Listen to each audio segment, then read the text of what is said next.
फर्जी आदिवासियों के जाति वैधता प्रमाण पत्र की एसआईटी से जांच कराने की मांग को लेकर organisation for rights of human यानी अफ्रो ने अकोला जिलाधिकारी कार्यालय के सामने धरना दिया।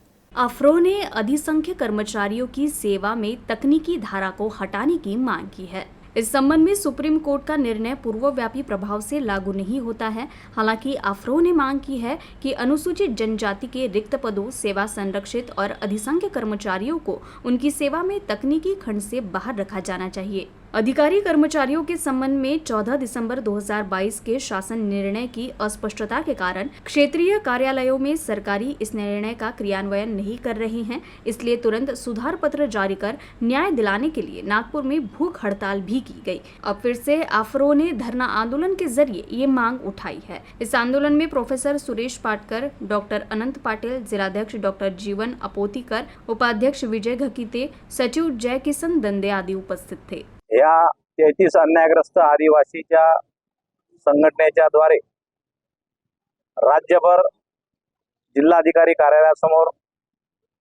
लाक्षणिक उपोषणाचा कार्यक्रम आयोजित करण्यात आलेला आहे। या उपोषणामध्ये सरकारकडे आमची मागण्या आहेत। सर्वात महत्त्वाची मागणी आहे 14 डिसेंबर 2022 चा जो शासन निर्णय आहे, ज्या शासन निर्णयामध्ये अधिसंख्या पदाच्या कर्मचाऱ्याला सर्व सेवा लाभ व सेवा निवृत्ती नंतरचे सर्व लाभ तांत्रिक खंड वगळता देण्यात यावे, ही आमची सर्वात महत्त्वाची मागणी आहे। आणि आदिवासींच्या नामसदृशाचा फायदा घेऊन जे अनुसूचित क्षेत्रातील लोकांना